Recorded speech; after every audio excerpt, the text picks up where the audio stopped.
had made their inroads on the pious virtue of Holiness. But this was nothing more than might be expected, in a world where the devil and his works were always more or less rampant. No one could possibly have anticipated the reign of infernal horrors that was to make hideous the latter months of autumn following the cathedral's erection.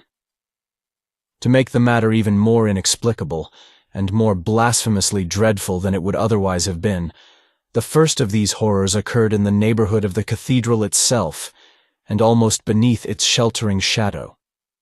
2 men, a respectable clothier named Guillaume Maspierre, and an equally reputable cooper, one Jérôme Mazal, were returning to their lodgings in the late hours of a November eve, after imbibing both the red and white wines of the countryside in more than one tavern.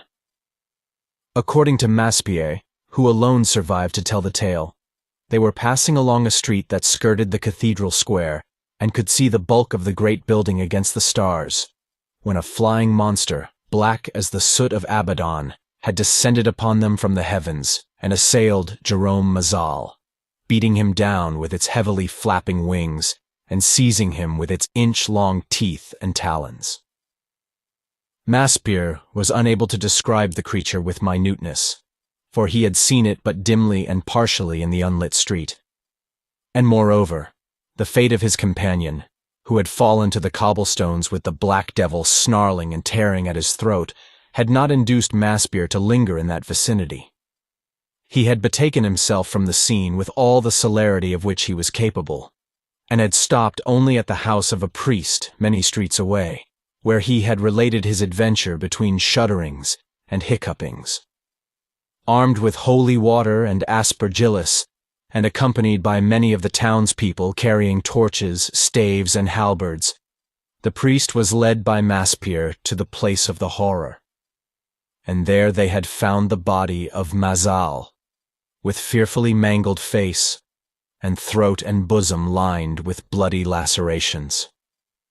The demoniac assailant had flown, and it was not seen or encountered again that night. But those who had beheld its work returned aghast to their homes, feeling that a creature of nethermost hell had come to visit the city, and perchance to abide therein. Consternation was rife on the morrow, when the story became generally known, and rites of exorcism against the invading demon were performed by the clergy in all public places and before thresholds. But the sprinkling of holy water and the mumbling of the stated forms were futile, for the evil spirit was still abroad, and its malignity was proved once more on the night following the ghastly death of Jérôme Mazal. This time, it claimed 2 victims, burghers of high probity and some consequence, on whom it descended in a narrow alley, slaying one of them instantaneously and dragging down the other from behind as he sought to flee. The shrill cries of the helpless men and the guttural growling of the demon were heard by people in the houses along the alley, and some, who were hardy enough to peer from their windows, had seen the departure of the infamous assailant, blotting out the autumn stars with the sable and misshapen foulness of its wings, and hovering in execrable menace above the housetops. After this, few people would venture abroad at night, unless in case of dire and exigent need, and those who did venture went in armed companies and were all furnished with flambeaux, thinking thus to frighten away the demon, which they adjudged a creature of darkness that would abhor the light and shrink therefrom, through the nature of its kind. But the boldness of this fiend was beyond measure, for it proceeded to attack more than one company of worthy citizens, disregarding the flaring torches that were thrust in its face, or putting them out with the stenchful wind of its wide vans. Evidently it was a spirit of homicidal hate, for all the people on whom it seized were grievously mangled or torn to numberless shreds by its teeth and talons. Those who saw it, and survived, were wont to describe it variously and with much ambiguity, but all agreed in attributing to it the head of a ferocious animal and the wings of a monstrous bird. Some, the most learned in demonology, were fain to identify it with Modo, the spirit of murder. And others took it for one of the great lieutenants of Satan, perhaps Amaimon or Alastor, gone mad with exasperation at the impregnable supremacy of Christ in the holy city of Holiness. The terror that soon prevailed, beneath the widening scope of these satanical incursions and depredations, was beyond all belief. A clotted, seething, devil-ridden gloom of superstitious obsession, not to be hinted at in modern language. Even by daylight, the gothic wings of nightmare seemed to brood in underparting oppression above the city, and fear was everywhere, like the foul contagion of some epidemic plague. The inhabitants went their way in prayer and trembling, and the archbishop himself, as well as the subordinate clergy, confessed an inability to cope with the ever-growing horror. An emissary was sent to Rome to procure water that had been specially sanctified by the Pope. This alone, it was thought, would be efficacious enough to drive away the dreadful visitant. In the meantime, the horror waxed and mounted to its culmination. One eve, toward the middle of November, the abbot of the local monastery of Cordelier, who had gone forth to administer extreme unction to a dying friend, was seized by the black devil just as he approached the threshold of his destination, and was slain in the same atrocious manner as the other victims. To this doubly infamous deed, a scarce believable blasphemy was soon added. On the very next night, while the torn body of the abbot lay on a rich catafalque in the cathedral, and masses were being said and tapers burnt, the demon invaded the high nave through the open door, extinguished all the candles with one flap of its sooty wings, and dragged down no less than 3 of the officiating priests to an unholy death in the darkness. Everyone now felt that a truly formidable assault was being made by the powers of evil on the Christian probity of Aviones. In the condition of abject terror, of extreme disorder and demoralization that followed upon this new atrocity, there was a deplorable outbreak of human crime, of murder and rapine and thievery, together with covert manifestations of Satanism and celebrations of the Black Mass attended by many neophytes. Then, in the midst of all this pandemoniacal fear and confusion, it was rumored that a second devil had been seen in Aviones, that the murderous fiend was accompanied by a spirit of equal deformity and darkness, whose intentions were those of lechery, and which molested none but women. This creature had frightened several dames and demoiselles and maidservants into a veritable hysteria by peering through their bedroom windows, and had sidled lasciviously, with uncouth mouths and grimaces, and grotesque flappings of its bat-shaped wings, toward others who had occasion to fare from house to house across the nocturnal streets. However, strange to say, there were no authentic instances in which the chastity of any woman had suffered actual harm from this noisome incubus. Many were approached by it, and were terrified immoderately by the hideousness and lustfulness of its demeanor. But no one was ever touched. Even in that time of horror, both spiritual and corporeal, there were those who made a ribald jest of this singular abstention on the part of the demon, and said it was seeking throughout Aviones for someone whom it had not yet found. The lodgings of Blaise Reynard were separated only by the length of a dark and crooked alley from the tavern kept by Jean Villaume, the father of Nicolette. In this tavern, Reynard had been wont to spend his evenings, though his suit was frowned upon by Jean Villaume and had received but scant encouragement from the girl herself. However, because of his well-filled purse and his almost illimitable capacity for wine, Reynard was tolerated. He came early each night with the falling of darkness, and would sit in silence hour after hour, staring with hot and sullen eyes at Nicolette, and gulping joylessly the potent vintages of Averoigne. Apart from their desire to retain his custom, the people of the tavern were a little afraid of him, on account of his dubious and semi-sorcerous reputation, and also because of his surly temper. They did not wish to antagonize him more than was necessary. Like everyone else in Aviones, Reynard had felt the suffocating burden of superstitious terror during those nights when the fiendish marauder was hovering above the town and might descend on the luckless wayfarer at any moment in any locality. Nothing less urgent and imperative than the obsession of his half-bestial longing for Nicolette could have induced him to traverse after dark the length of the winding alley to the tavern door. The autumn nights had been moonless. Now, on the evening that followed the desecration of the cathedral itself by the murderous devil, a newborn crescent was lowering its fragile, sanguine-colored horn beyond the housetops as Reynard went forth from his lodgings at the accustomed hour. He lost sight of its comforting beam in the high-walled and narrow alley, and shivered with dread as he hastened onward through shadows that were dissipated only by the rare and timid ray from some lofty window. It seemed to him, at each turn and angle, that the gloom was curded by the unclean umbrage of satanic wings, and might reveal in another instant the gleaming of abhorrent eyes ignited by the everlasting coals of the pit. When he came forth at the alley's end, he saw with a start of fresh panic that the crescent moon was blotted out by a cloud that had the semblance of uncouthly arched and pointed vans. He reached the tavern with a sense of supreme relief, for he had begun to feel a distinct intuition that someone or something was following him, unheard and invisible, a presence that seemed to load the dusk with prodigious menace.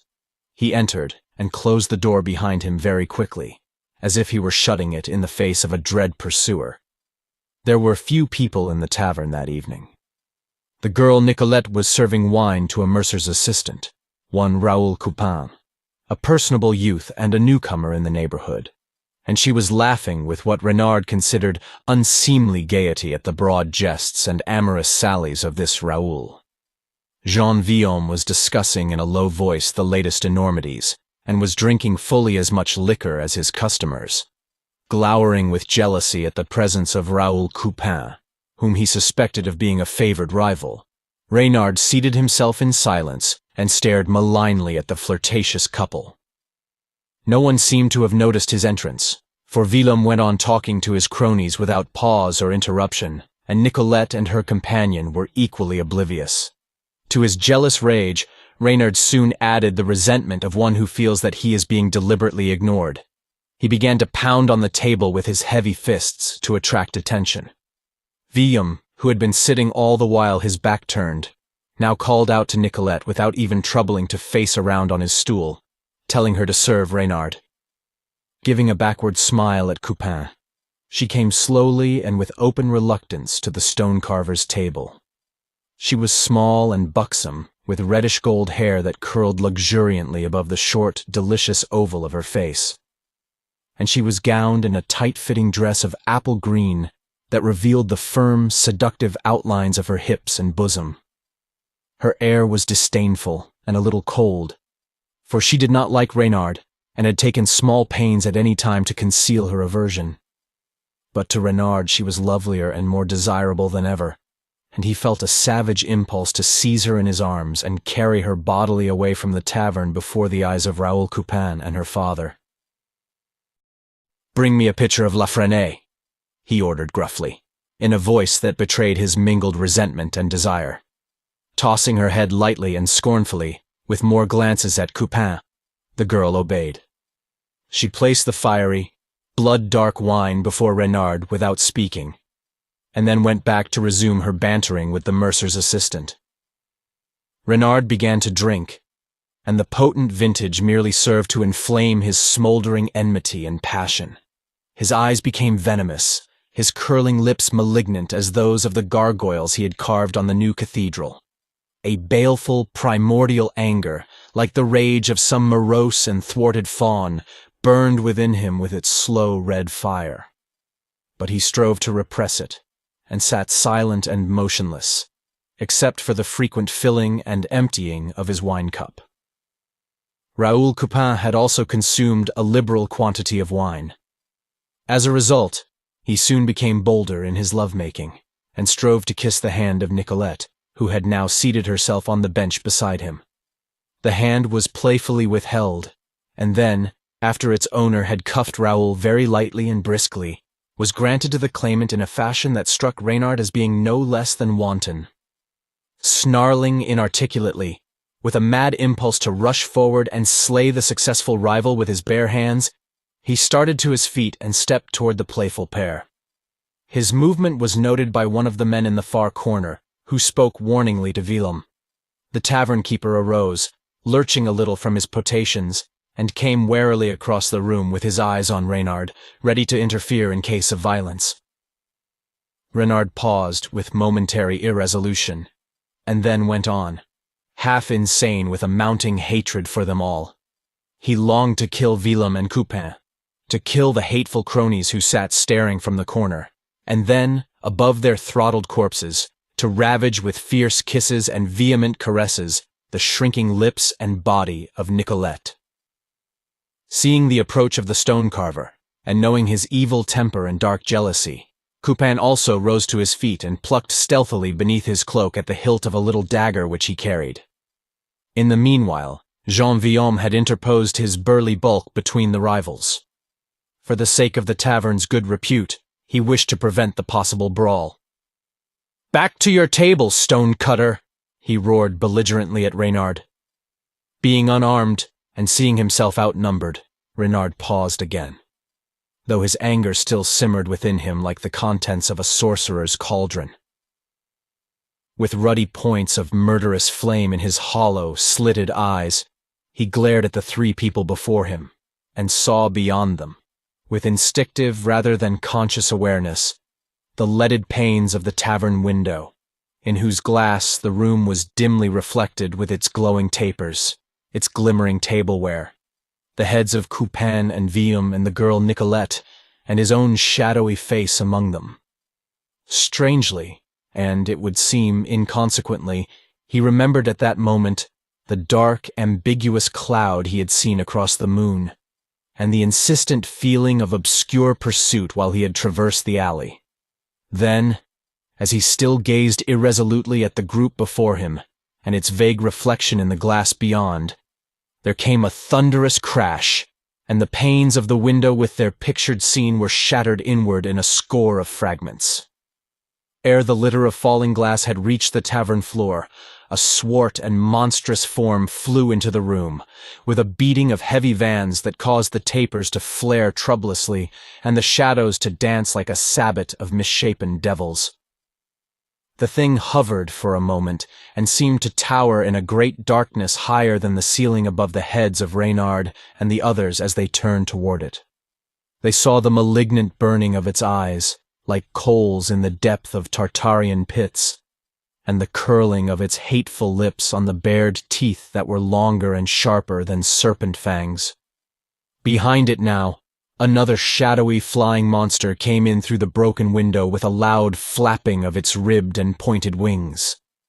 There was something lascivious in the very motion of its flight, even as homicidal hatred and malignity were manifest in the flight of the other. Its satyr-like face was twisted in a horrible, never-changing leer, and its lustful eyes were fixed on Nicolette as it hung in air beside the first intruder.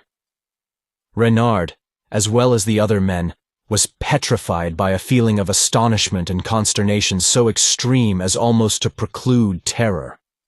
Voiceless and motionless, they beheld the demoniac intrusion, and the consternation of Reynard in particular was mingled with an element of unspeakable surprise, together with a dreadful recognizance. But the girl Nicolette, with a mad scream of horror, turned and started to flee across the room. As if her cry had been the one provocation needed, the two demons swooped upon their victims. One, with a ferocious slash of its outstretched claws, tore open the throat of Jean Villaume, who fell with a gurgling, blood-choked groan, and then, in the same fashion, it assailed Raoul Coupin. The other, in the meanwhile, had pursued and overtaken the fleeing girl, and had seized her in its bestial forearms, with the ribbed wings enfolding her like a hellish drapery. The room was filled by a moaning whirlwind, by a chaos of wild cries and tossing, struggling shadows. Reynard heard the guttural snarling of the murderous monster, muffled by the body of Coupin, whom it was tearing with its teeth, and he heard the lubricous laughter of the incubus above the shrieks of the hysterically frightened girl. Then the grotesquely flaring tapers went out in a gust of swirling air, and Reynard received a violent blow in the darkness, the blow of some rushing object, perhaps of a passing wing, that was hard and heavy as stone. He fell, and became insensible. Dully and confusedly, with much effort, Reynard struggled back to consciousness. For a brief interim, he could not remember where he was nor what had happened. He was troubled by the painful throbbing of his head, by the humming of agitated voices about him, by the glaring of many lights and the thronging of many faces when he opened his eyes, and above all, by the sense of nameless but grievous calamity and uttermost horror that weighed him down from the first dawning of sentiency. Memory returned to him, laggard and reluctant, and with it a full awareness of his surroundings and situation. He was lying on the tavern floor, and his own warm, sticky blood was rilling across his face from the wound on his aching head. The long room was half filled with people of the neighborhood, bearing torches and knives and halberds, who had entered and were peering at the corpses of Willem and Coupin, which lay amid pools of wine-diluted blood and the wreckage of the shattered furniture and tableware. Nicolette, with her green gown in shreds, and her body crushed by the embraces of the demon, was moaning feebly, while women crowded about her with ineffectual cries and questions which she could not even hear or understand. The two cronies of Willem, horribly clawed and mangled, were dead beside their overturned table. Stupefied with horror and still dizzy from the blow that had laid him unconscious, Reynard staggered to his feet and found himself surrounded at once by inquiring faces and voices. Some of the people were a little suspicious of him, since he was the sole survivor in the tavern and bore an ill repute. But his replies to their questions soon convinced them that the new crime was wholly the work of the same demons that had plagued Averoigne in so monstrous a fashion for weeks past. Reynard, however, was unable to tell them all that he had seen, or to confess the ultimate sources of his fear and stupefaction. The secret of that which he knew was locked in the seething pit of his tortured and devil-ridden soul. Somehow, he left the ravaged inn. He pushed his way through the gathering crowd with its terror-muted murmurs, and found himself alone on the midnight streets. Heedless of his own possible peril, and scarcely knowing where he went, he wandered through Vians for many hours. And somewhile in his wanderings, he came to his own workshop. With no assignable reason for the act, he entered and re-emerged with a heavy hammer, which he carried with him during his subsequent peregrinations. Then, driven by his awful and unremissive torture, he went on till the pale dawn had touched the spires and the housetops with a ghostly glimmering. By a half-conscious compulsion, his steps had led him to the square before the cathedral. Ignoring the amazed verger, who had just opened the doors, he entered and sought a stairway that wound tortuously upward to the tower on which his own gargoyles were ensconced. In the chill and livid light of sunless morning, he emerged on the roof, and leaning perilously from the verge, he examined the carven figures. He felt no surprise, only the hideous confirmation of a fear too ghastly to be named, when he saw that the teeth and claws of the malign cat-headed griffin were stained with darkening blood, and that shreds of apple-green cloth were hanging from the talons of the lustful, bat-winged satyr. It seemed to Reynard, in the dim, ashen light, that a look of unspeakable triumph, of intolerable irony, was imprinted on the face of this latter creature.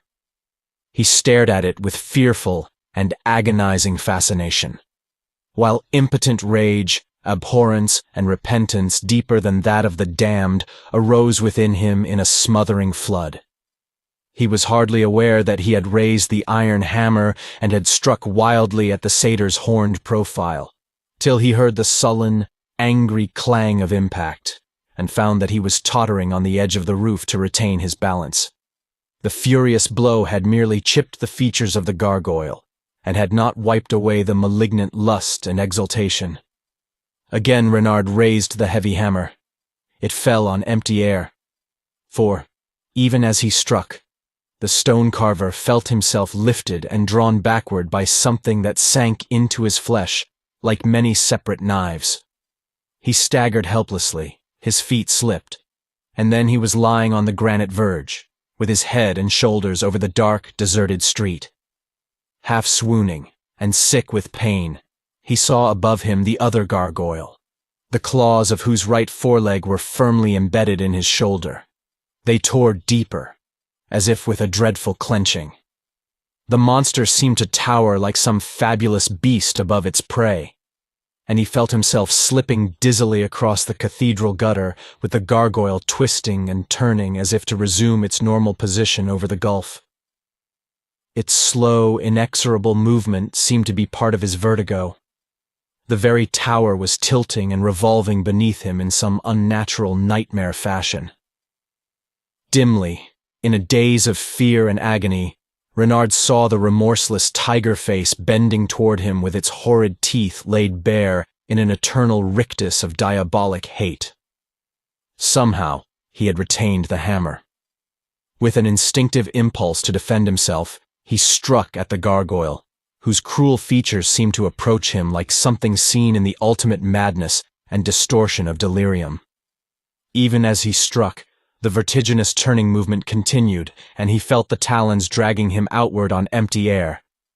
In his cramped, recumbent position, the blow fell short of the hateful face, and came down with a dull clangor on the foreleg whose curving talons were fixed in his shoulder like meat hooks.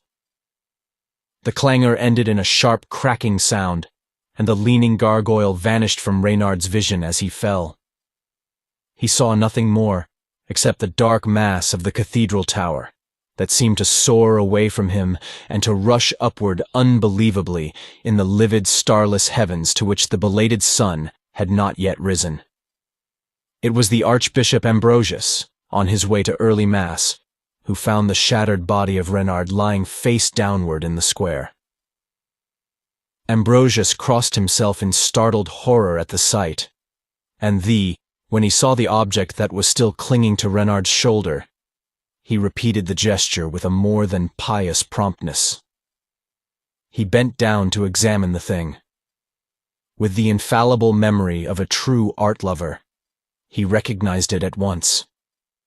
Then, through the same clearness of recollection, he saw that the stone foreleg, whose claws were so deeply buried in Renard's flesh, had somehow undergone a most unnatural alteration.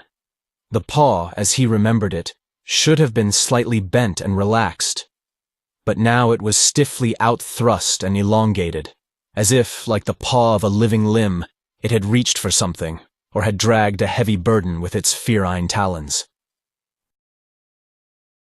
The Mandrakes.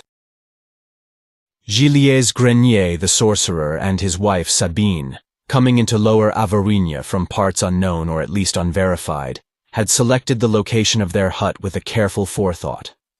The hut was close to those marshes through which the slackening waters of the river Issoyle, after leaving the great Fosist, had overflowed in sluggish, reed-clogged channels and sedge-hidden pools mantled with scum like witches' oils. It stood among osiers and alders on a low, mound-shaped elevation, and in front, toward the marshes, there was a loamy meadow bottom, where the short, fat stems and tufted leaves of the mandrake grew in lush abundance, being more plentiful and of greater size than elsewhere through all that sorcery-ridden province. The fleshly, bifurcated roots of this plant, held by many to resemble the human body, were used by Gilles and Sabine in the brewing of love philters. Their potions, being compounded with much care and cunning, soon acquired a marvelous renown among the peasants and villagers, and were even in request among people of a loftier station who came privily to the wizard's hut.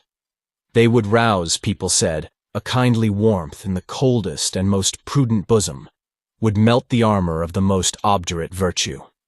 As a result, the demand for these sovereign magistrals became enormous. The couple dealt also in other drugs and simples, in charms and divination. And Gilles, according to common belief, could read infallibly the dictates of the stars. Oddly enough, considering the temper of the 15th century, when magic and witchcraft were still so widely reprobated, he and his wife enjoyed a repute by no means ill or unsavory. No charges of malefice were brought against them, and because of the number of honest marriages promoted by the philters, the local clergy were content to disregard the many illicit amours that had come to a successful issue through the same agency. It is true, there were those who looked askance at Gilles in the beginning, and who whispered fearfully that he had been driven out of Blois, where all persons bearing the name Grenier were popularly believed to be werewolves. They called attention to the excessive hairiness of the wizard, whose hands were black with bristles, and whose beard grew almost to his eyes. Such insinuations, however, were generally considered as lacking proof, insomuch as no other signs or marks of lycanthropy were ever displayed by Gilles. And in time, for reasons that have been sufficiently indicated, the few detractors of Gilles were wholly overborne by a secret but widespread sentiment of public favor. Even by their patrons, very little was known regarding the strange couple, who maintained the reserve proper to those who dealt in mystery and enchantment. Sabine, a comely woman with blue-gray eyes and wheat-colored hair, and no trace of the traditional witch in her appearance, was obviously much younger than Gilles, whose sable mane and beard were already touched with the white warp of time. It was rumored by visitors that she had oftentimes been overheard in sharp dispute with her husband, and people soon made a jest of this, remarking that the philters might well be put to a domestic use by those who purveyed them. But aside from such rumors and ribaldries, little was thought of the matter. The connubial infelicities of Gilles and his wife, whether grave or trivial, in no wise impaired the renown of their love potions. Also, little was thought of Sabine's presence, when, 5 years after the coming of the pair into Averoigne, it became remarked by neighbors and customers that Gilles was alone. In reply to queries, the sorcerer merely said that his spouse had departed on a long journey to visit relatives in a remote province. The explanation was accepted without debate, and it did not occur to anyone that there had been no eyewitnesses of Sabine's departure.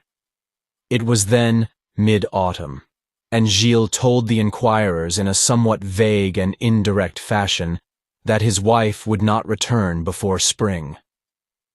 Winter came early that year and tarried late, with deeply crusted snows in the forest and on the uplands, and a heavy armor of fretted ice on the marshes.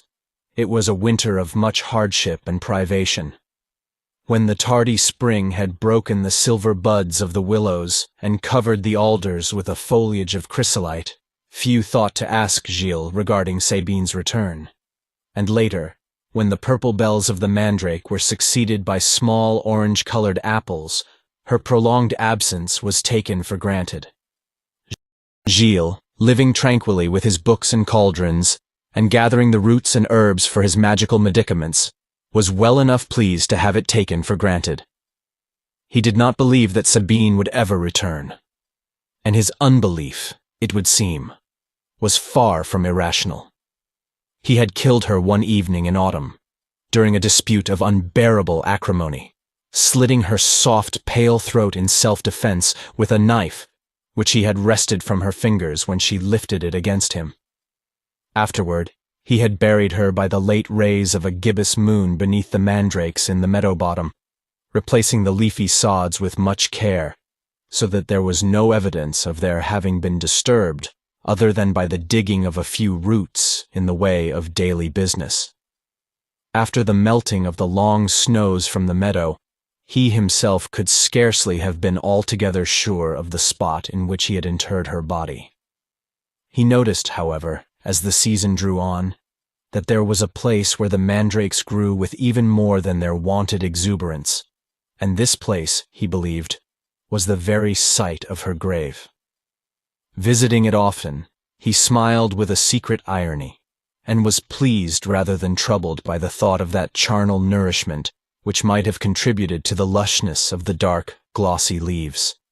In fact, it may well have been a similar irony that had led him to choose the Mandrake Meadow as a place of burial for the murdered witch-wife. Gilles Grenier was not sorry that he had killed Sabine. They had been ill-mated from the beginning, and the woman had shown toward him in their quotidian quarrels the venomous spitefulness of a very hellcat. He had not loved the vixen, and it was far pleasanter to be alone, with his somewhat somber temper unruffled by her acrid speeches, and his sallow face and grizzling beard untorn by her sharp fingernails. With the renewal of spring, as the sorcerer had expected, there was much demand for his love philters among the smitten swains and lasses of the neighborhood. There came to him also the gallants who sought to overcome a stubborn chastity, and the wives who wished to recall a wandering fancy or allure the forbidden desires of young men. Anon, it became necessary for Gilles to replenish his stock of mandrake potions, and with this purpose in mind, he went forth at midnight beneath the full May moon, to dig the newly grown roots from which he would brew his amatory enchantments. Smiling darkly beneath his beard, he began to cull the great moon-pale plants which flourished on Sabine's grave, digging out the homunculus-like taproots very carefully with a curious trowel made from the femur of a witch. Though he was well used to the weird and often vaguely human forms assumed by the mandrake, Gilles was somewhat surprised by the appearance of the first root. It seemed inordinately large, unnaturally white, and eyeing it more closely, he saw that it bore the exact likeness of a woman's body and lower limbs, being cloven to the middle, and clearly formed even to the 10 toes. These were no arms, however, and the bosom ended in the large tuft of ovate leaves. Gilles was more than startled by the fashion in which the roots seemed to turn and writhe when he lifted it from the ground. He dropped it hastily, and the minikin limbs lay quivering on the grass. But, after a little reflection, he took the prodigy as a possible mark of satanic favor, and continued his digging. To his amazement, the next root was formed in much the same manner as the first. A half-dozen more, which he proceeded to dig, were shaped in miniature mockery of a woman, some breasts to heels, and amid the superstitious awe and wonder with which he regasted them, he became aware of their singularly intimate resemblance to Sabine. At this discovery, Gilles was deeply perturbed, for the thing was beyond his comprehension. The miracle, whether divine or demoniac, began to assume a sinister and doubtful aspect. It was as if the slain woman herself had returned, or had somehow wrought her unholy simulacrum in the mandrakes. His hand trembled as he started to dig up another plant, and working with less than his usual care, he failed to remove the whole of the bifurcated root, cutting into it clumsily with the trowel of sharp bone. He saw that he had severed one of the tiny ankles. At the same instant, a shrill, reproachful cry, like the voice of Sabine herself in mingled pain and anger, seemed to pierce his ears with intolerable acuity, though the volume was strangely lessened, as if the voice had come from a distance. The cry ceased, and was not repeated. Gilles, sorely terrified, found himself staring at the trowel, on which there was a dark, blood-like stain. Trembling, he pulled out the severed root, and saw that it was dripping with a sanguine fluid. At first, in his dark fear and half-guilty apprehension, he thought of burying the soots which lay palely before him, with their eldritch and obscene similitude to the dead sorceress. He would hide them deeply from his own sight and the ken of others, lest the murder he had done should somehow be suspected. Presently, however, his alarm began to lessen. It occurred to him that, even if seen by others, the roots would be looked upon merely as a freak of nature, and would in no manner serve to betray his crime, since their actual resemblance to the person of Sabine was a thing which none but he could rightfully know. Also, he thought, the roots might well possess an extraordinary virtue, and from them, perhaps, he would brew philters of never-equaled power and efficacy. Overcoming entirely his initial dread and repulsion, he filled a small osier basket with the quivering, leaf-headed figurines. Then he went back to his hut, seeing in the bizarre phenomenon merely the curious advantage to which it might be turned, and wholly oblivious to any darker meaning, such as might have been read by others in his place. In his callous hardihood, he was not disquieted overmuch by the profuse bleeding of a sanguine matter from the Mandrakes when he came to prepare them for his cauldron. The ungodly, furious hissing, the mad foaming and boiling of the brew, like a devil's broth. He ascribed to the unique potency of its ingredients. He even dared to choose the most shapely and perfect of the woman-like plants, and hung it up in his hut amid other roots and dried herbs and simples, intending to consult it as an oracle in future, according to the custom of wizards. The new philters which he had concocted were bought by eager customers, and Gilles ventured to recommend them for their surpassing virtue, which would kindle amorous warmth in a bosom of marble, or inflame the very dead. Now, in the old legend of Averoigne, which I recount herewith, it is told that the impious and audacious wizard, fearing neither god nor devil nor witch-woman, dared to dig again in the earth of Sabine's grave, removing many more of the white, female-shapen roots, which cried aloud in shrill complaint to the waning moon, or turned like living limbs at his violence. And all those which he dug were formed alike, in the miniature image of the dead Sabine from breasts to toes, and from them, it is said, he compounded other philters, which he meant to sell in time when such should be requested. As it happened, however, these latter potions were never dispensed, and only a few of the first were sold, owing to the frightful and calamitous consequences that followed their use.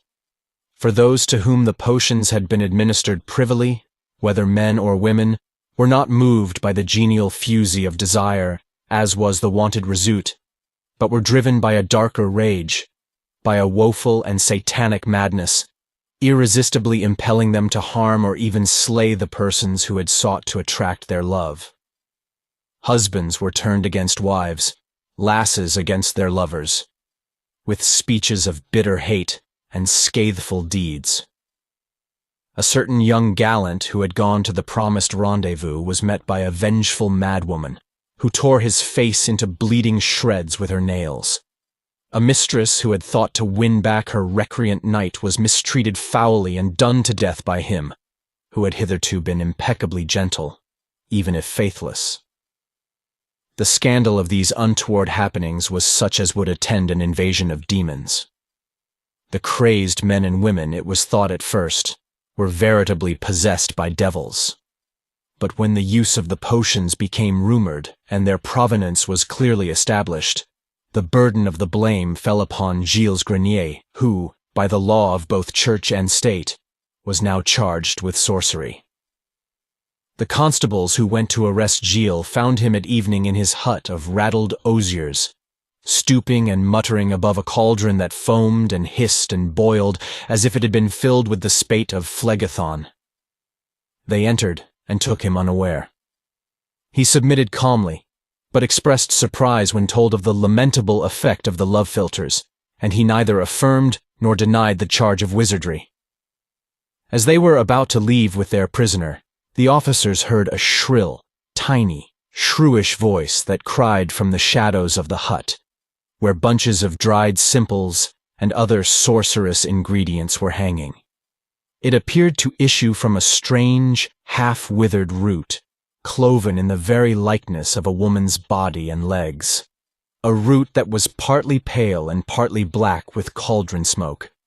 One of the constables thought that he recognized the voice as being that of Sabine, the sorcerer's wife.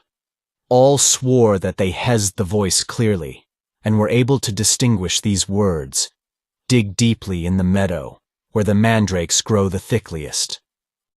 The officers were sorely frightened, both by this uncanny voice and the obscene likeness of the root, which they regarded as a work of Satan.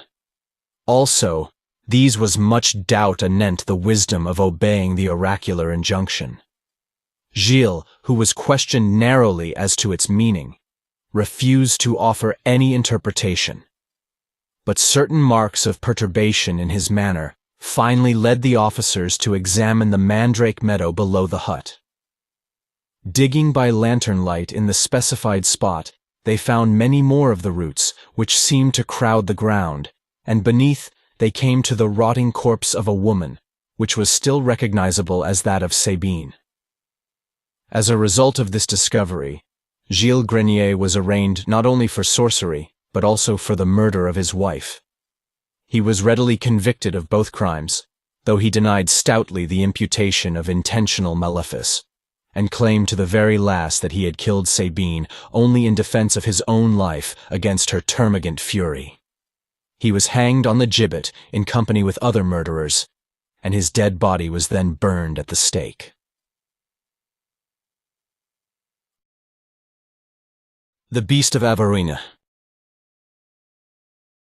Chapter 1. The Deposition of Brother Jerome. I, a poor scrivener and the humblest monk of the Benedictine Abbey of Paragon, have been asked by our abbot Théophile to write down this record of a strange evil that is still rampant, still unquelled. And, ere I have done writing, it may be that the evil shall come forth again from its lurking place, and again be manifest. We, the friars of Paragon, and all others who have knowledge of this thing, agree that its advent was coeval with the first rising of the red comet which still burns nightly, a flying balefire above the moonless hills. Like Satan's rutilant hair, trailing on the wind of Gehenna as he hastens worldward, it rose below the dragon in early summer. And now it follows the scorpion toward the western woods.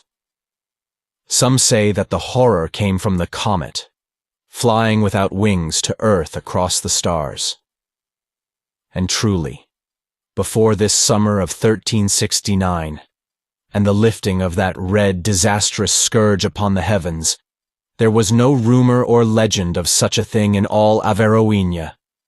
As for me, I must deem that the beast is a spawn of the seventh hell, a foulness born of the bubbling, flame-blent ooze, for it has no likeness to the beasts of earth, to the creatures of air and water, and the comet may well have been the fiery vehicle of its coming.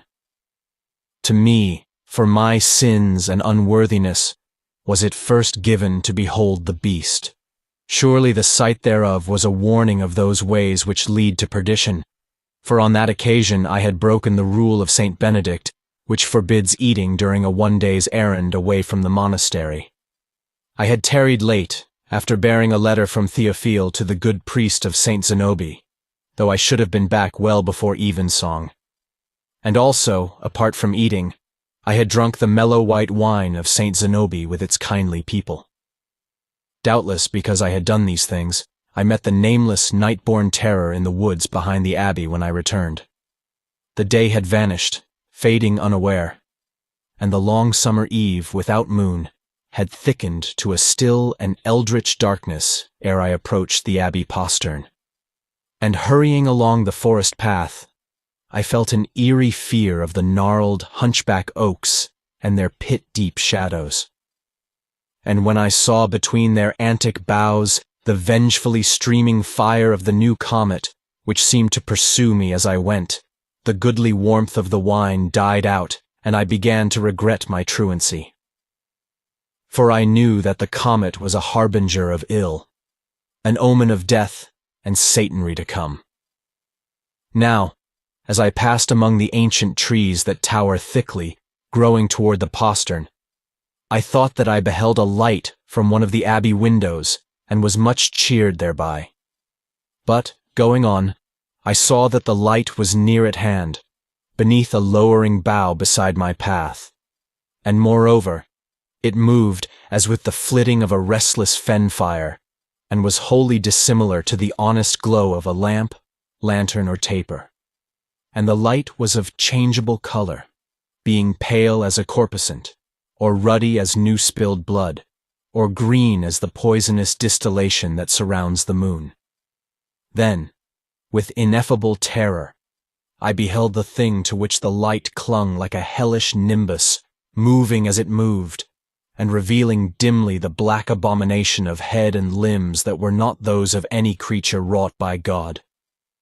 The horror stood erect, rising to the height of a tall man, and it moved with the swaying of a great serpent, and its members undulated as if they were boneless. The round black head, having no visible ears or hair, was thrust forward on a neck of snakish length. 2 eyes, small and lidless, glowing hotly as coals from a wizard's brazier, were set low and near together in the noseless face above the serrate gleaming of bat-like teeth. This much I saw, and no more, ere the thing went past me with the strange nimbus flaring from venomous green to a wrathful red. Of its actual shape and the number of its limbs, I could form no just notion. It uttered no sound, and its motion was altogether silent. Running and slithering rapidly, it disappeared in the bow-black night among the antique oaks, and I saw the hellish light no more. I was nigh dead with fear when I reached the abbey and sought admittance at the postern, and the porter who came at last to admit me, after I had knocked many times, forbore to chide me for my tardiness when I told him of that which I had seen in the moonless wood. On the morrow, I was called before Théophile, who rebuked me sternly for my breach of discipline and imposed a penance of day-long solitude. Being forbidden to hold speech with the others, I did not hear till the second morn of the thing that was found before Nones in the wood behind Paragon, where I had met the nameless beast. The thing was a great stag, which had been slain in some ungodly fashion, not by wolf or hunter or poacher. It was unmarked by any wound, other than a wide gash that had laid bare the spine from neck to tail, and the spine itself had been shattered and the white marrow sucked therefrom. But no other portion of the stag had been devoured. None could surmise the nature of the beast that slew and ravened in such a manner, but many, for the first time, began to credit my tale, which the abbot and the brothers had hitherto looked upon as a sort of drunken dream. Verily, they said, a creature from the pit was abroad, and this creature had killed the stag and had sucked the marrow from its broken spine. And I, aghast with the recollection of that loathly vision, marveled at the mercy of God, which had permitted me to escape the doom of the stag. None other, it seemed, had beheld the monster on that occasion, for all the monks, save me, had been asleep in the dormitory, and Théophile had retired early to his cell. But, during the nights that followed the slaying of the stag, the presence of this baleful thing was made manifest to all. Now, night by night, the comet greatened, burning like an evil mist of blood and fire, while the stars bleached before it, and terror shadowed the thoughts of men. And in our prayers, from prime to evensong, we sought to deprecate the unknown ills which the comet would bring in its train. And day by day, from peasants, priests, woodcutters, and others who came to visit the abbey, we heard the tale of fearsome and mysterious depredations, similar in all ways to the killing of the stag. Dead wolves were found with their chines laid open and the spinal marrow gone, and an ox and a horse were treated in like fashion. Then, it would seem, the beast grew bolder, or else it wearied of such humble prey as deer and wolves, horses and oxen. At first, it did not strike at living men, but assailed the helpless dead like some foul eater of carrion. 2 freshly buried corpses were found lying in the cemetery at St. Zénobie, where the thing had dug them from their graves and had laid open their vertebrae. In each case, only a little of the marrow had been eaten, but as if in rage or disappointment, the cadavers had been torn into shreds from crown to heel, and the tatters of their flesh were mixed inextricably with the rags of their cerements. From this, it would seem that only the spinal marrow of creatures newly killed was pleasing to the monster. Thereafter, the dead were not molested, but a grievous toll was taken from the living. On the night following the desecration of the graves, 2 charcoal burners, who plied their trade in the forest at a distance of no more than a mile from Paragon, were slain foully in their hut. Other charcoal burners, dwelling nearby, heard the shrill screams that fell to sudden silence, and peering fearfully through the chinks of their bolted doors, they saw anon in the grey starlight the departure of a black, obscenely glowing shape that issued from the hut. Not till dawn did they dare to verify the fate of their hapless fellows, who, they then discovered, had been served in the same manner as the wolves and other victims of the beast. When the tale of this happening was brought to the abbey, Théophile called me before him and questioned me closely anent the apparition which I had encountered. He, like the others, had doubted me first, deeming that I was frightened by a shadow or by some furtive creature of the wood. But, after the series of atrocious maraudings, it was plain to all that a fiendish thing such as had never been fabled in Averoigne was abroad and ravening through the summer woods. And moreover, it was plain that this thing was the same which I had beheld on the eve of my return from St. Zenobi. Our good abbot was greatly exercised over this evil, which had chosen to manifest itself in the neighborhood of the abbey, and whose depredations were all committed within a 5 hours' journey of Paragon. Pale from his over-strict austerities and vigils, with hollow cheeks and burning eyes, Théophile called me before him and made me tell my story over and over, listening as one who flagellates himself for a fancied sin. And though I, like all others, was deeply sensible of this hellish horror and the scandal of its presence, I marveled somewhat at the godly wrath and indignation of our abbot, in whom blazed a martial ardor against the minions of Asmodai. "Truly," he said, "there is a great devil among us, that has risen with the comet from Malebolge. We, the monks of Paragon, must go forth with cross and holy water to hunt the devil in its hidden lair, which lies haply at our very portals." So, on the afternoon of that same day, Théophile, together with myself and 6 others chosen for their hardihood, sallied forth from the abbey and made search of the mighty forest for miles around, entering with lifted crosses, by torchlight, the deep caves to which we came, but finding no fiercer thing than wolf or badger. Also, we searched the vaults of the ruined castle of Fausse-Flamme, which is said to be haunted by vampires. But nowhere could we trace the sable monster, or find any sign of its lairing. Since then, the middle summer has gone by with nightly deeds of terror beneath the blasting of the comet. Beasts, men, children, women, have been done to death by the monster, which, though seeming to haunt mainly the environs of the abbey, has ranged afield even to the shores of the river Issoël and the gates of La Fresnaye and Gimes. And some have beheld the monster at night, a black and slithering foulness clad in changeable luminescence, but no man has ever beheld it by day. Thrice has the horror been seen in the woods behind the abbey, and once, by full moonlight, a brother peering from his window descried it in the abbey garden as it glided between the rows of peas and turnips going toward the forest. And all agree that the thing is silent, uttering no sound, and is swifter in its motion than the weaving viper.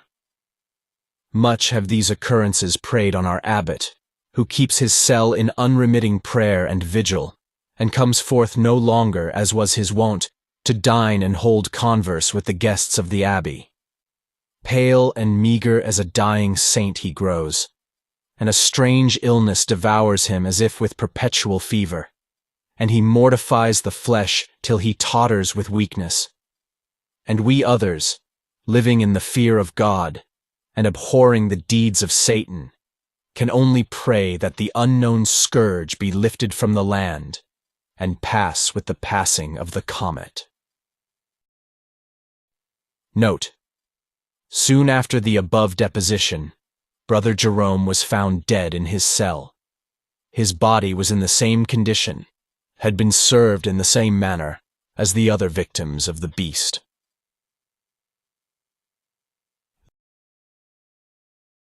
Chapter 2. The Letter of Théophile to Sister Thérèse. To you, my sister in God as well as by consanguinity, I must ease my mind, if this be possible, by writing again of the dread thing that harbors close to Paragon. For this thing has struck once more within the abbey walls, coming in darkness and without sound or other ostent than the phlegethonian luster that surrounds its body and members. I have told you of the death of Brother Jerome, slain at evening, in his cell, while he was copying an Alexandrian manuscript. Now the fiend has become even bolder.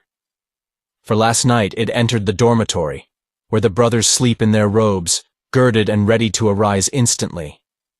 And without waking the others, on whom it must have cast a Lethian spell, it took Brother Augustine, slumbering on his pallet at the end of the row. And the fell deed was not discovered till daybreak, when the monk who slept nearest to Augustine awakened and saw his body, which lay face downward with the back of the robe and the flesh beneath a mass of bloody tatters.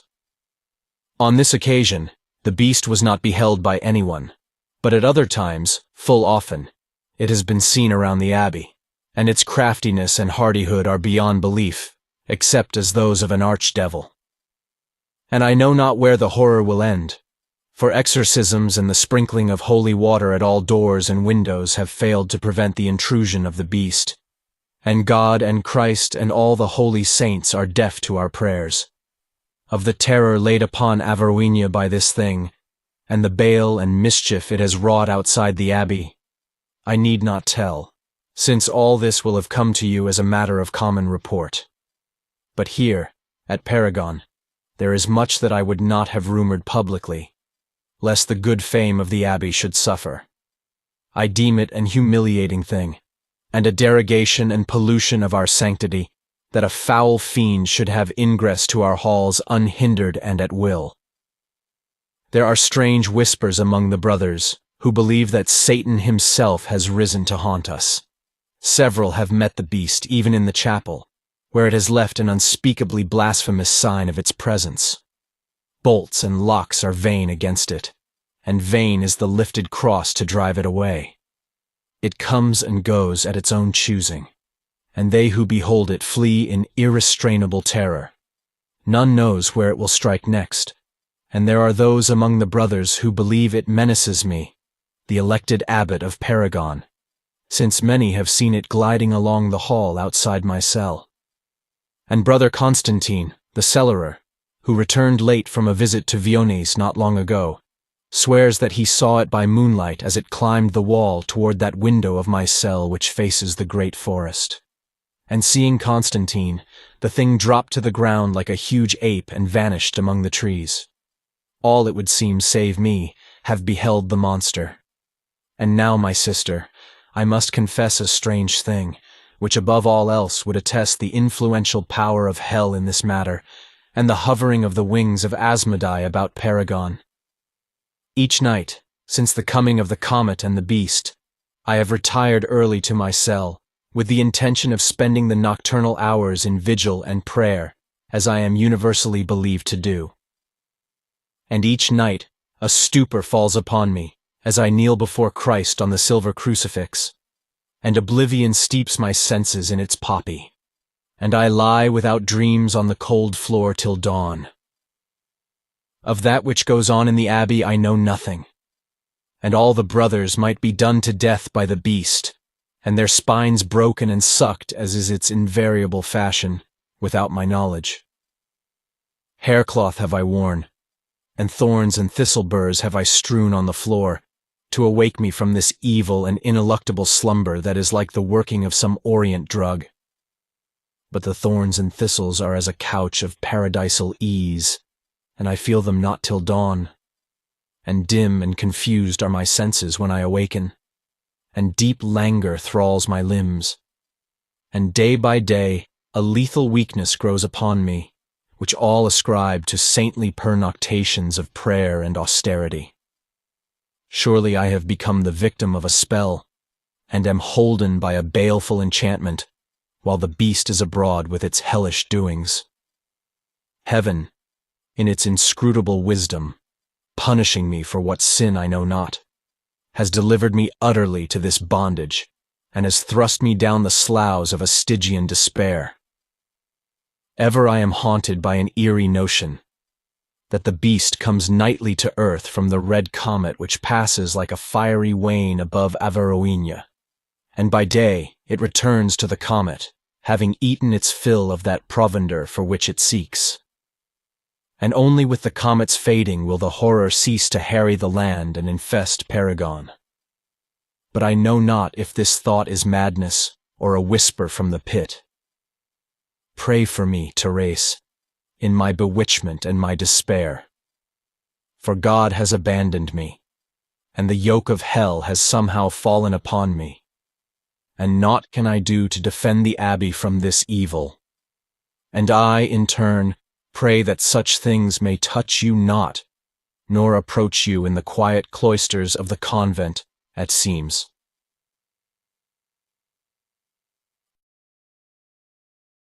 Chapter 3. The Story of Luc le Chaudronnier.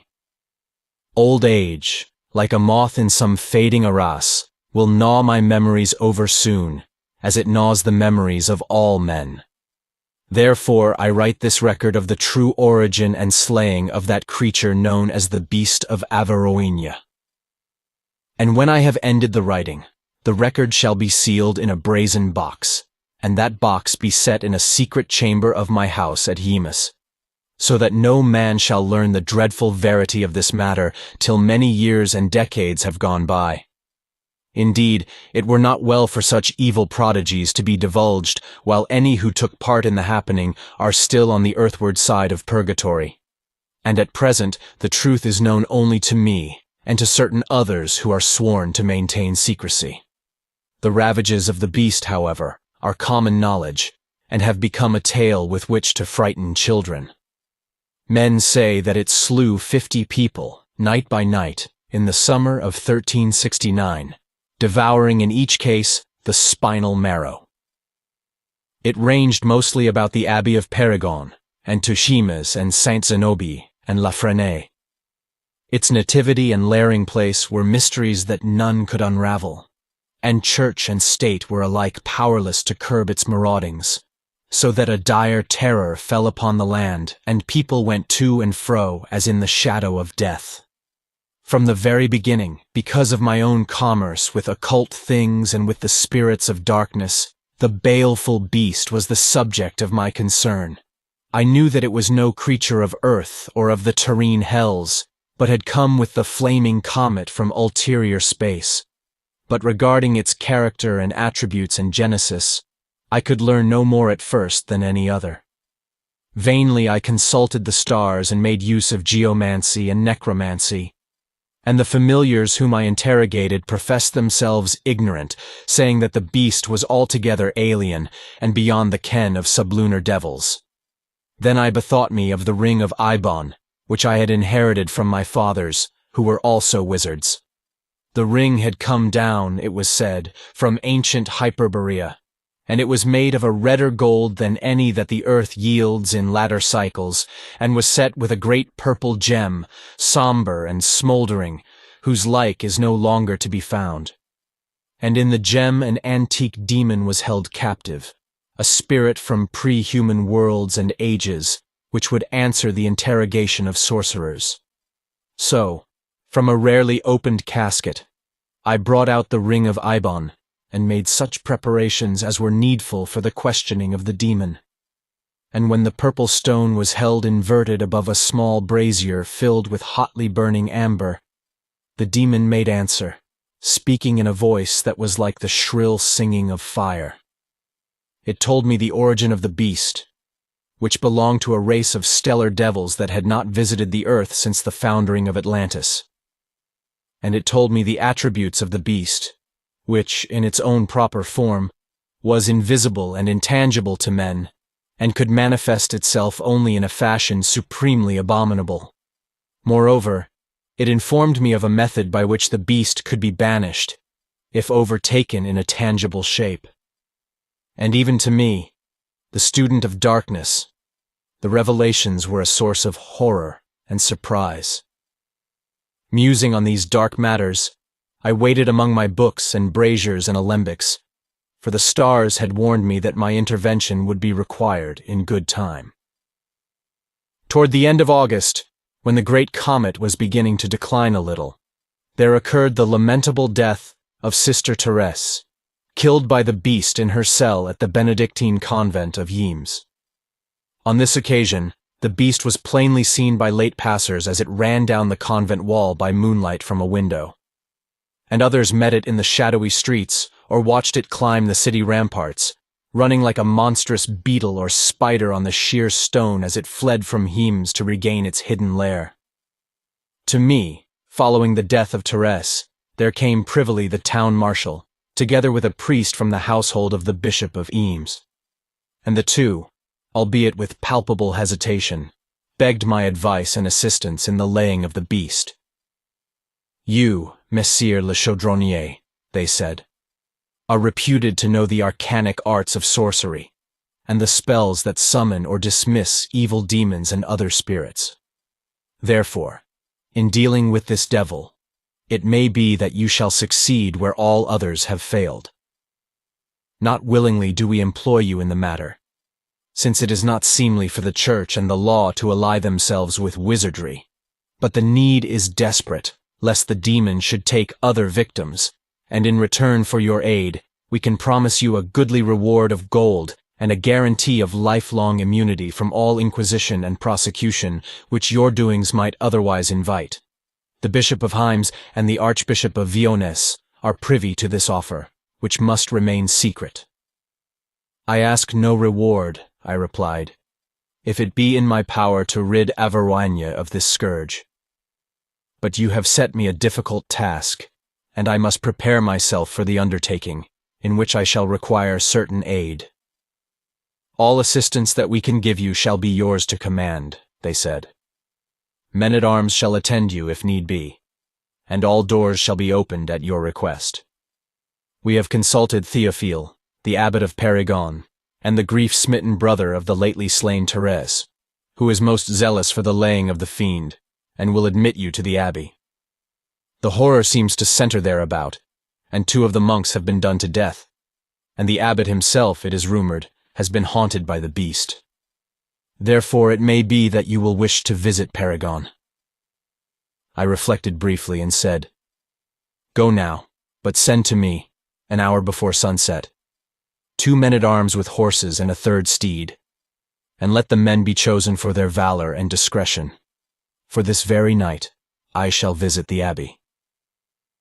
Now when the priest and the marshal had gone, I spent several hours in making ready for my journey. It was necessary, above all other things, to compound a certain rare powder that had been recommended by the demon in the purple gem. For only by the casting of this powder could the beast be driven away before its time. The ingredients of the powder were named in the Book of Eibon, that manual written by an old Hyperborean wizard, who in his day had dealt with ultramundane spirits akin to the demon of the comet, and had also been the owner of the ring. Having compounded the powder, I stored it in a bag of viper skin, and soon after I had finished my preparations, the 2 men-at-arms and the horses came to my house, as had been stipulated. The men were stout and tested warriors, clad in chainmail and carrying spears and swords.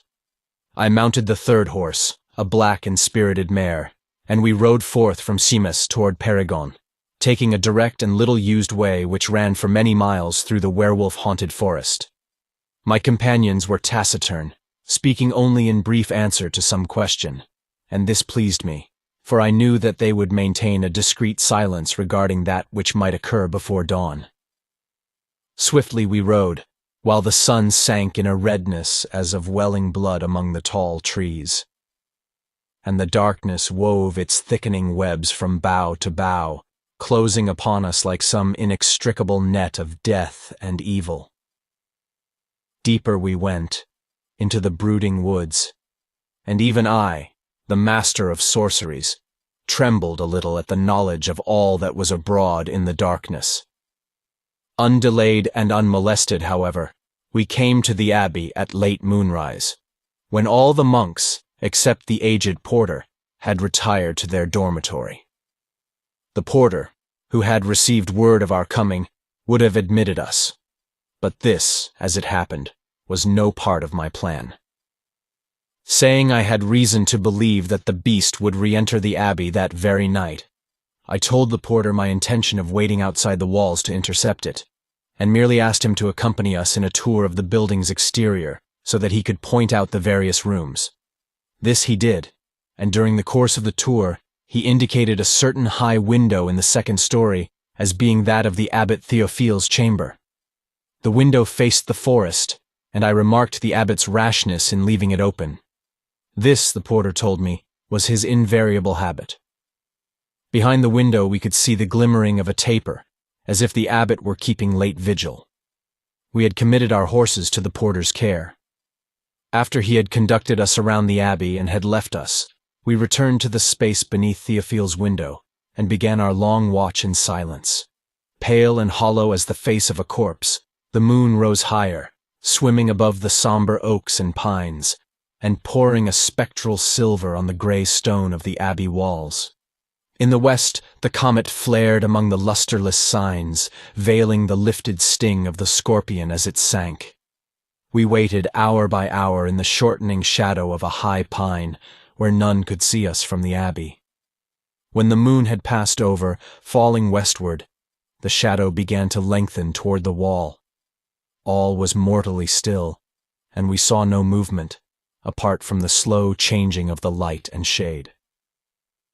Halfway between midnight and dawn, the taper went out in Theophile's cell, as if it had burned to the socket, and thereafter the room remained dark. Unquestioning, with ready spears, the two men-at-arms companioned me in that vigil.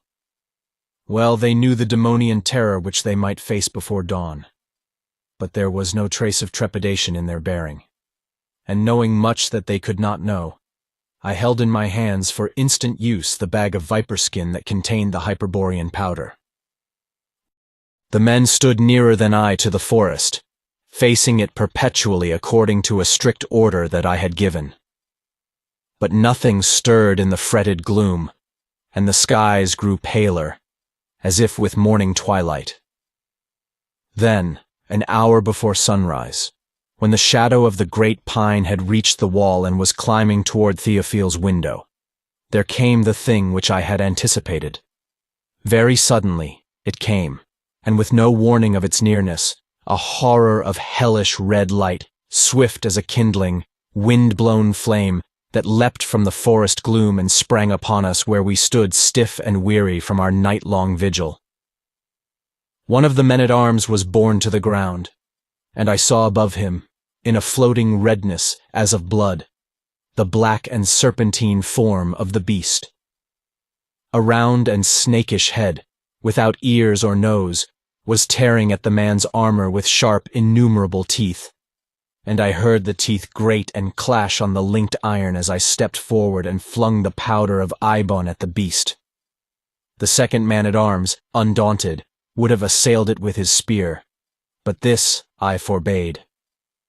The floating powder, fine as a dust of momia, seemed to dim the bloody light as it fell, and the beast relinquished the fallen man, writhing away like a burnt serpent from the fire.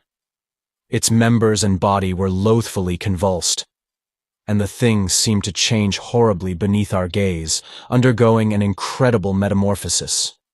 Moment by moment it took on the wavering similitude of man, like a werewolf that returns from his beasthood, and the red light grew dimmer, and the unclean blackness of its flesh appeared to flow and swirl, assuming the weft of cloth, and becoming the folds of a dark robe and cowl such as are worn by the Benedictines. Then, from the cowl, a face began to peer, glimmering pale and thin in the shadow, and the thing covered its face with sooty claws that were turning into hands, and shrank away from me as I pressed upon it, sprinkling it with the remainder of the powder. Now I had driven it against the abbey wall, and there, with a wild, despairing cry that was half human, half demoniac, the thing turned from me and clawed frantically at the grey stone as if it would climb toward the abbot's window in that monstrous fashion that had been its wont. Almost, for a breath, it seemed to run upward, hanging to the wall like a bat or a great beetle. But the change had progressed too far, and it dropped back in the shadow of a pine, and tottering strangely, as if with sudden mortal weakness, fell to the ground, and lay huddled in its monkish garments like a black nightbird with broken vans. The rays of the gibbous moon, sifting thinly through the boughs, lay cold and cadaverous on the dead face, though the body was immersed in shadow. And the face, even as I had expected, was that of the abbot Théophile, who had once been pointed out to me in Shemus. Already the peace of death was upon him, and horror had left no sign on the shut eyelids and the sealed lips, and there was no mark on the worn and haggard cheeks, other than that which might come from the saintly rigor of prolonged austerities. The man-at-arms who had been struck down by the beast was unharmed, though sorely bruised beneath his mail. He and his fellow stood beside me, saying naught, and I knew that they had recognized the dead abbot. So, while the moon grew gray with the nearness of dawn, I made them swear an awful oath of secrecy, and enjoined them to bear faithful witness to the statement I must make before the monks of Paragon.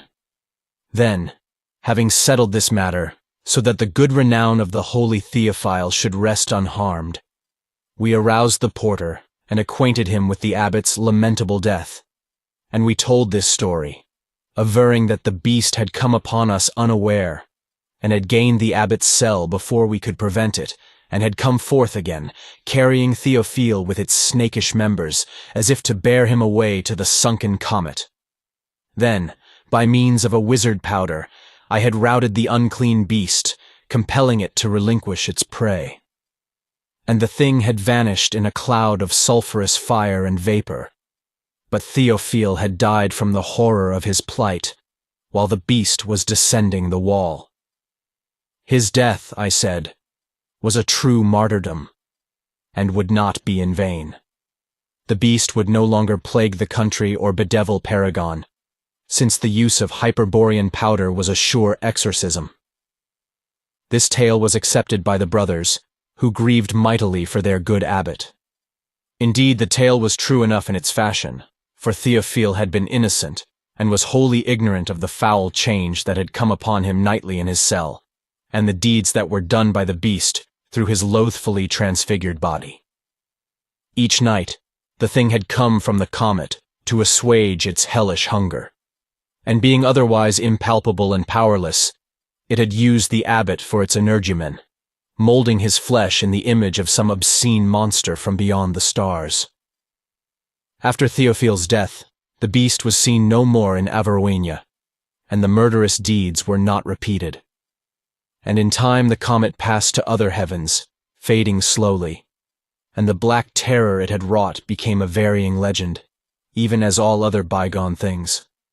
And they who read this record in future ages will believe it not, saying that no demon or malign spirit could ever have prevailed upon true holiness.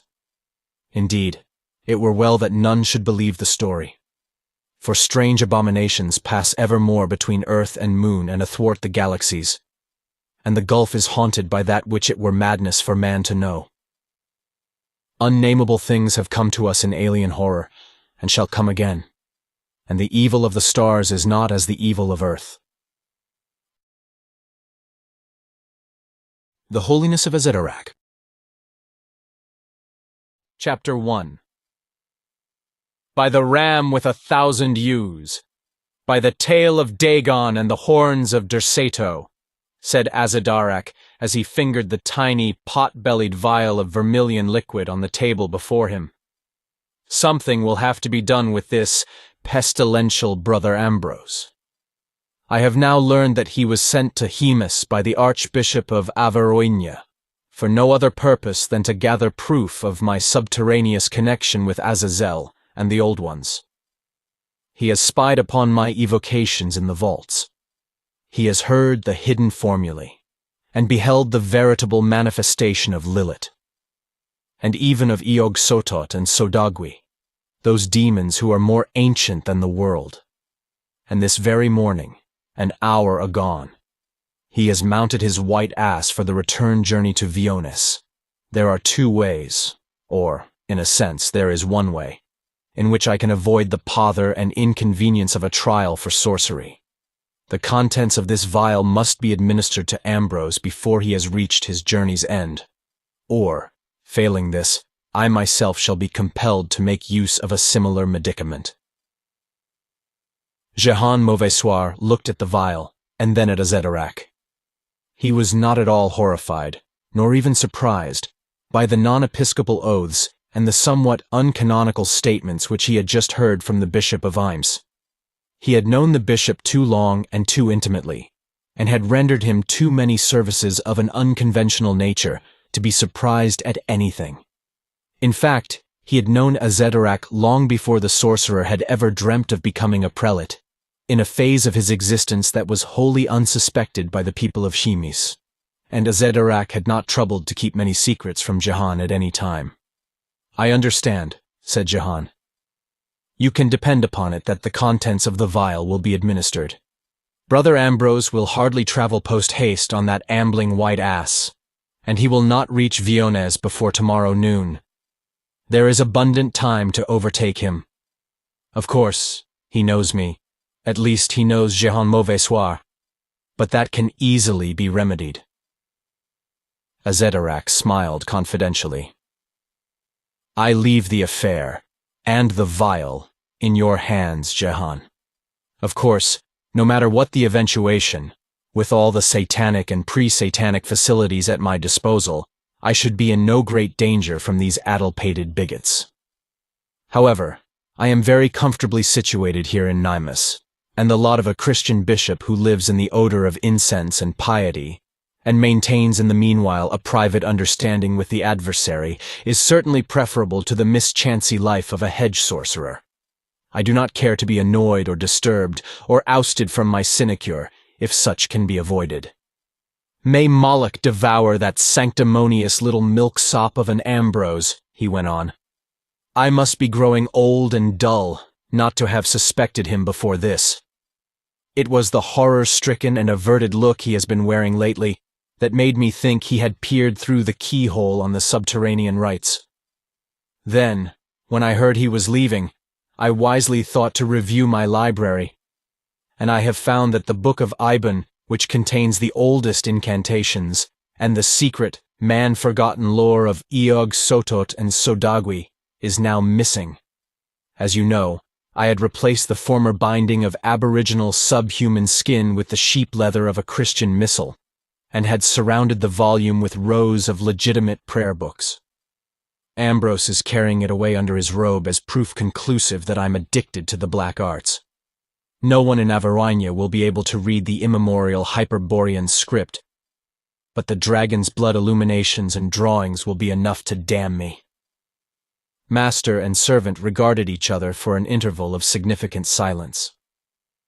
Jehan eyed with profound respect the haughty stature, the grimly lined lineaments, the grizzled tonsure, the odd, ruddy, crescent scar on the pallid brow of Azédarac, and the sultry points of orange-yellow fire that seemed to burn deep down in the chill and liquid ebon of his eyes. Azédarac, in his turn, considered with confidence the vulpine features and discreet, inexpressive air of Jehan, who might have been, and could be if necessary, anything from a mercer to a cleric. "It is regrettable," resumed Azédarac, "that any question of my holiness and devotional probity should have been raised among the clergy of Averoigne. But I suppose it was inevitable sooner or later, even though the chief difference between myself and many other ecclesiastics is that I serve the devil wittingly and of my own free will, while they do the same in sanctimonious blindness. However, we must do what we can to delay the evil hour of public scandal and eviction from our neatly feathered nest. Ambrose alone could prove anything to my detriment at present, and you, Jehan, will remove Ambrose to a realm wherein his monkish tattlings will be of small consequence. After that, I shall be doubly vigilant. The next emissary from Vionnez, I assure you, will find nothing to report but saintliness and bead-telling." Chapter 2. The thoughts of Brother Ambrose were sorely troubled, and at variance with the tranquil beauty of the sylvan scene, as he rode onward through the forest of Averoigne between Gîmes and Vionnez. Horror was nesting in his heart like a knot of malignant vipers, and the evil book of Eibon, that primordial manual of sorcery, seemed to burn beneath his robe like a huge, hot, satanic sigil pressed against his bosom. Not for the first time, there occurred to him the wish that Clement, the archbishop, had delegated someone else to investigate the Arabian turpitude of Azédarac. Sojourning for a month in the bishop's household, Ambrose had learned too much for the peace of mind of any pious cleric, and had seen things that were like a secret blot of shame and terror on the white page of his memory. To find that a Christian prelate could serve the powers of nethermost perdition, could entertain in privity the foulnesses that are older than Asmodai, was abysmally disturbing to his devout soul. And ever since then, he had seemed to smell corruption everywhere, and had felt on every side the serpentine encroachment of the dark adversary. As he rode on among the somber pines and verdant beeches, he wished also that he were mounted on something swifter than the gentle milk-white ass appointed for his use by the archbishop. He was dogged by the shadowy intimation of leering gargoyle faces, of invisible cloven feet, that followed him behind the thronging trees and along the umbrageous meanderings of the road. In the oblique rays, the elongated webs of shadow wrought by the dying afternoon, the forest seemed to attend with bated breath the noisome and furtive passing of innominable things. Nevertheless, Ambrose had met no one for miles, and he had seen neither bird nor beast nor viper in the summer woods. His thoughts returned with fearful insistence to Azédarac, who appeared to him as a tall, prodigious Antichrist, uprearing his sable vans and giant figure from out the flaming mire of Abaddon.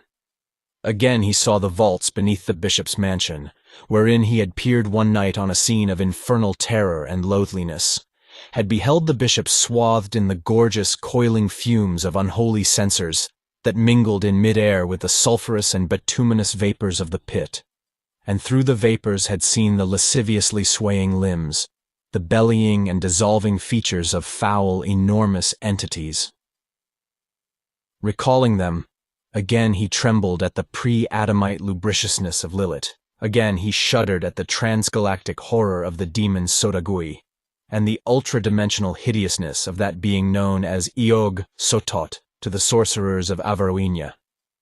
How balefully potent and subversive, he thought, were these immemorial devils, who had placed their servant Azédarac in the very bosom of the church, in a position of high and holy trust.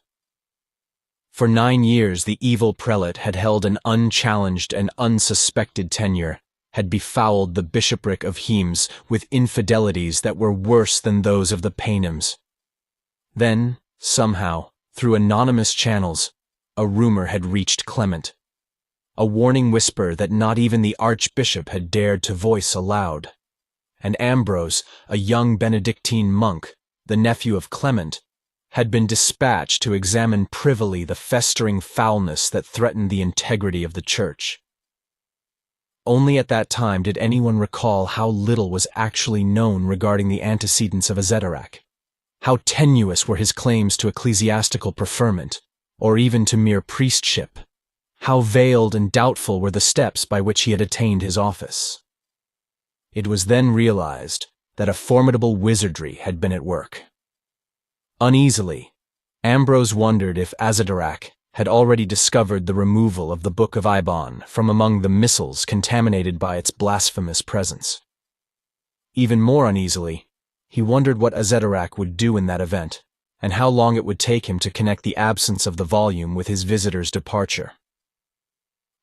At this point, the meditations of Ambrose were interrupted by the hard clatter of galloping hoofs that approached from behind.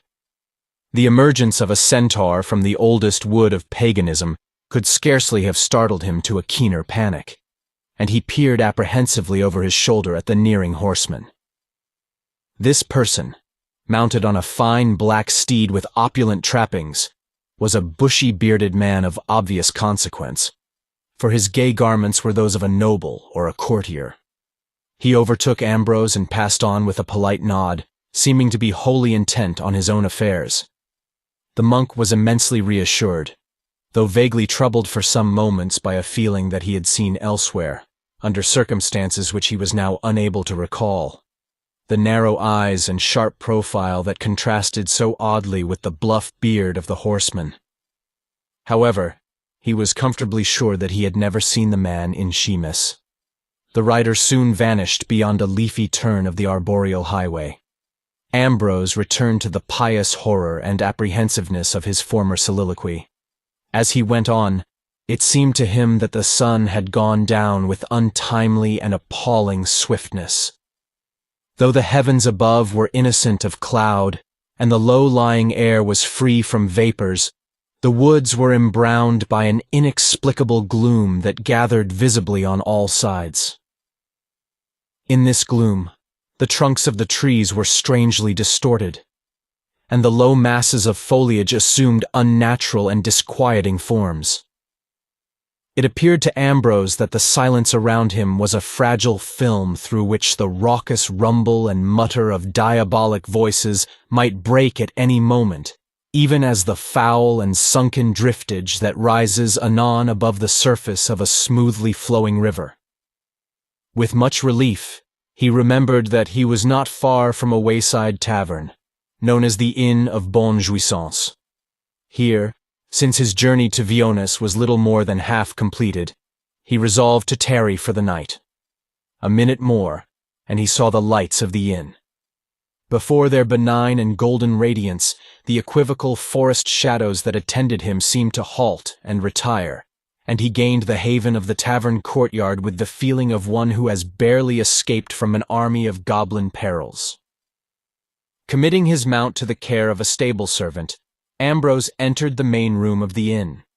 Here he was greeted with the deference due to his cloth by the stout and unctuous taverner, and, being assured that the best accommodations of the place were at his disposal, he seated himself at one of several tables where other guests had already gathered to await the evening meal. Among them, Ambrose recognized the bluff-bearded horseman who had overtaken him in the woods an hour agone. This person was sitting alone and a little apart. The other guests, a couple of traveling mercers, a notary, and 2 soldiers, acknowledged the presence of the monk with all due civility. But the horseman arose from his table, and coming over to Ambrose, began immediately to make overtures that were more than those of common courtesy. "Will you not dine with me, Sir Monk?" he invited, in a gruff but ingratiating voice that was perplexingly familiar to Ambrose, and yet, like the wolfish profile, was irrecognizable at the time. "I am the Sieur des Émaux, from Touraine, at your service," the man went on. "It would seem that we are traveling the same road, possibly to the same destination. Mine is the cathedral city of Avroigne. And yours?" Though he was vaguely perturbed, and even a little suspicious, Ambrose found himself unable to decline the invitation. In reply to the last question, he admitted that he also was on his way to Avroigne. He did not altogether like the Sieur des Émaux, whose slitted eyes gave back the candlelight of the inn with a covert glitter, and whose manner was somewhat effusive, not to say fulsome. But there seemed to be no ostensible reason for refusing a courtesy that was doubtless well-meant and genuine. He accompanied his host to their separate table. "You belong to the Benedictine order, I observe," said the Sieur des Émaux, eyeing the monk with an odd smile that was tinged with furtive irony. "It is an order that I have always admired greatly, a most noble and worthy brotherhood. May I not inquire your name?" Ambrose gave the requested information with a curious reluctance. "Well then, Brother Ambrose," said the Sieur des Émaux, "I suggest that we drink to your health and the prosperity of your order in the red wine of Averoigne while we are waiting for supper to be served. Wine is always welcome, following a long journey, and is no less beneficial before a good meal than after." Ambrose mumbled an unwilling assent. He could not have told why, but the personality of the man was more and more distasteful to him. He seemed to detect a sinister undertone in the purring voice, to surprise an evil meaning in the low-lidded glance. And all the while his brain was tantalized by intimations of a forgotten memory. Had he seen his interlocutor in Chimes? Was the self-styled Sieur des Émaux a henchman of Azédarac in disguise? Wine was now ordered by his host, who left the table to confer with the innkeeper for this purpose, and even insisted on paying a visit to the cellar that he might select a suitable vintage in person. Noting the obeisance paid to the man by the people of the tavern, who addressed him by name, Ambrose felt a certain measure of reassurance. When the taverner, followed by the Sieur des Émaux, returned with 2 earthen pitchers of wine, he had well-nigh succeeded in dismissing his vague doubts and vaguer fears. 2 large goblets were now placed on the table, and the Sieur des Émaux filled them immediately from one of the pitchers. It seemed to Ambrose that the first of the goblets already contained a small amount of some sanguine fluid before the wine was poured into it, but he could not have sworn to this in the dim light, and thought that he must have been mistaken. "Here are 2 matchless vintages," said the Sieur des Émaux, indicating the pitchers. "Both are so excellent that I was unable to choose between them. But you, Brother Ambrose, are perhaps capable of deciding their merits with a finer palate than mine." He pushed one of the filled goblets toward Ambrose. "This is the wine of La Frenée," he said. "Drink. It will verily transport you from the world by virtue of the mighty fire that slumbers in its heart." Ambrose took the proffered goblet and raised it to his lips. The Sieur des Émaux was bending forward above his own wine to inhale its bouquet, and something in his posture was terrifyingly familiar to Ambrose. In a chill flash of horror, his memory told him that the thin, pointed features behind the square beard were dubiously similar to those of Jehan Mauvaissoir, whom he had often seen in the household of Azédarac, and who, as he had reason to believe, was implicated in the bishop's sorceries. He wondered why he had not placed the resemblance before, and what wizardry had drugged his powers of recollection. Even now he was not sure, but the mere suspicion terrified him, as if some deadly serpent had reared its head across the table. "Drink, Brother Ambrose," urged the Sieur des Émaux, draining his own goblet. "To your welfare, and that of all good Benedictines." Ambrose hesitated. The cold, hypnotic eyes of his interlocutor were upon him, and he was powerless to refuse, in spite of all his apprehensions. Shuddering slightly, with the sense of some irresistible compulsion, and feeling that he might drop dead from the virulent working of a sudden poison, he emptied his goblet. An instant more, and he felt that his worst fears had been justified. The wine burned like the liquid flames of phlegethon in his throat and on his lips. It seemed to fill his veins with a hot, infernal quicksilver. Then, all at once, an unbearable cold had inundated his being. An icy whirlwind wrapped him round with coils of roaring air, the chair melted beneath him, and he was falling through endless glacial gulfs. The walls of the inn had flown like receding vapors. The lights went out like stars in the black mist of a mariche, and the face of the Sieur des Émaux faded with them on the swirling shadows, even as a bubble that breaks on the milling of midnight waters. Chapter 3. It was with some difficulty that Ambrose assured himself that he was not dead. He had seemed to fall eternally through a grey night that was peopled with ever-changing forms, with blurred, unstable masses that dissolved to other masses before they could assume definitude. For a moment, he thought there were walls about him once more. And then, he was plunging from terrace to terrace of a world of phantom trees. At whiles, he thought also that there were human faces. But all was doubtful and evanescent. All was drifting smoke and surging shadow. Abruptly, with no sense of transition or impact, he found that he was no longer falling. The vague phantasmagoria around him had returned to an actual scene, but a scene in which there was no trace of the Inn of Bonne Jouissance or the Sieur des Émaux. Ambrose peered about with incredulous eyes on a situation that was truly unbelievable. He was sitting in broad daylight on a large square block of roughly hewn granite. Around him, at a little distance beyond the open space of a grassy glade, were the lofty pines and spreading beeches of an elder forest, whose boughs were already touched by the gold of the declining sun. Immediately before him, several men were standing. These men appeared to regard Ambrose with a profound and almost religious amazement. They were bearded and savage of aspect, with white robes of a fashion he had never before seen. Their hair was long and matted, like tangles of black snakes, and their eyes burned with a frenetic fire. Each of them bore in his right hand a rude knife of sharply chiseled stone. Ambrose wondered if he had died after all, and if these beings were the strange devils of some unlisted hell. In the face of what had happened, and the light of Ambrose's own beliefs, it was a far from unreasonable conjecture. He peered with fearful trepidation at the supposed demon.